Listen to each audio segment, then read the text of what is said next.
Alors bonjour Monsieur Roch, nous sommes ici à la salle communale du Titre, accueillis chaleureusement par la municipalité.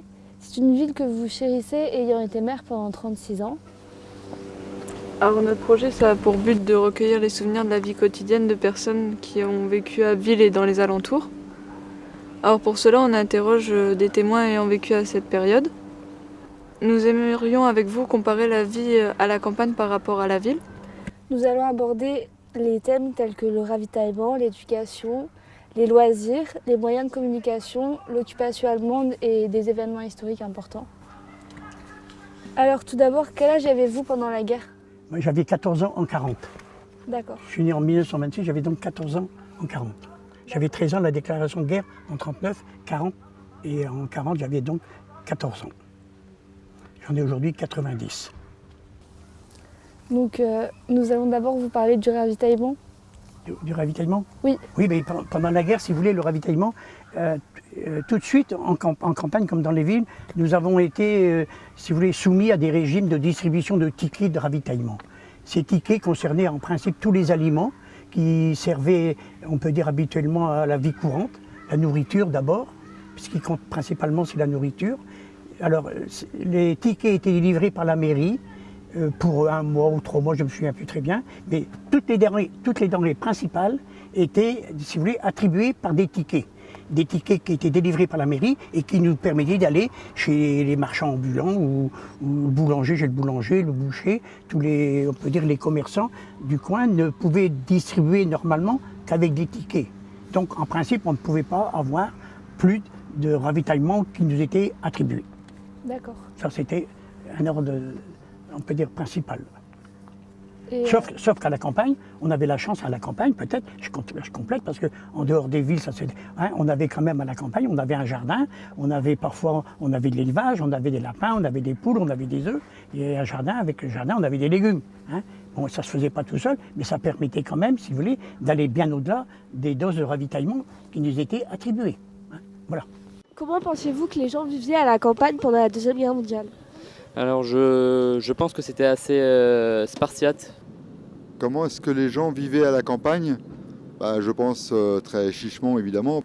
Il pouvait y avoir une personne déléguée dans le village qui faisait le tour peut-être des boulangeries ou des épiceries avec les tickets. Je suppose qu'ils avaient des tickets. La population française était en grand nombre, faisait partie des campagnes. Cultiver les jardins, élever poulets ou autres volailles pour pouvoir se nourrir. Et pour les vêtements, est-ce qu'ils pouvaient avoir des vêtements comme ils voulaient?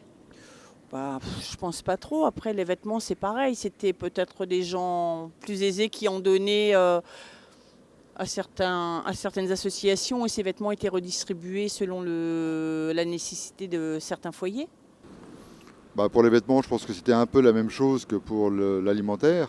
C'est-à-dire qu'il y avait aussi les tickets de rationnement et qu'on pouvait, alors pas forcément trouver tout le choix qu'on voulait, mais certainement qu'on pouvait s'habiller aussi, même si c'était très chichement forcément, puisque période de guerre. Aujourd'hui, par exemple, on peut acheter des vêtements sur Internet ou dans de nombreux magasins. Mais vous, à l'époque, comment ça se passait? Mais à l'époque, ça n'existait pas du tout, tout ça. Hein. le téléphone dans nos villages, dans les villages qui étaient à l'époque 300 habitants, on est 400 aujourd'hui, mais je pense que normalement, il y avait peut-être 5 voitures dans le village. Hein. Les radios, il y avait quelques postes de radio, il n'y avait pas de tout le modernisme qu'on a aujourd'hui, les smartphones et compagnie, il n'y avait pas tout ça, ça n'existait pas.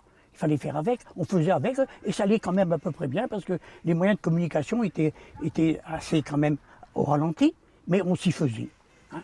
Nous, il y avait 2 sortes de personnes. Il y avait les Allemands, puis nous. Ils étaient chez nous, pratiquement chez eux, puisqu'ils commandaient tout, ils réquisitionnaient tout ce qu'ils voulaient, et ils passaient en premier lieu dans tout ce qu'ils avaient besoin.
Pendant la Deuxième Guerre mondiale, les Allemands sont venus en France. Donc vous pensez qu'ils se sont mélangés avec les Français beaucoup ? Non du tout, c'était 2 camps différents. Enfin, pour moi, je pense pas du tout.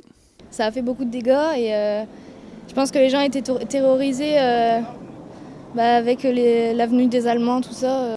Pour moi, je pense un peu qu'il y a eu des histoires entre Allemands et des Françaises, quoi. Donc vous pensez que c'était beaucoup une relation d'envahisseurs à envahi ? Oui, je pense que ceux qui ne pouvaient pas voir les Allemands, c'est tout à fait normal, puisqu'ils venaient envahir notre pays. Hein. Et vous, comment vous réagiriez si vous étiez à cette période face aux Allemands ? Très bonne question. Alors, je pense, dans le monde qu'on vit maintenant, avec les jeux vidéo, etc., ça pourrait être de la barbarie, enfin pas de la barbarie, mais foncer dans le tas, comme on va dire, mais je pense que nous-mêmes, on serait plus méfiants. Il y avait la peur, je pense. Ah oui, surtout la peur, et puis après, c'est sûr qu'il fallait vivre comme ça, quoi. On n'avait pas d'autre choix.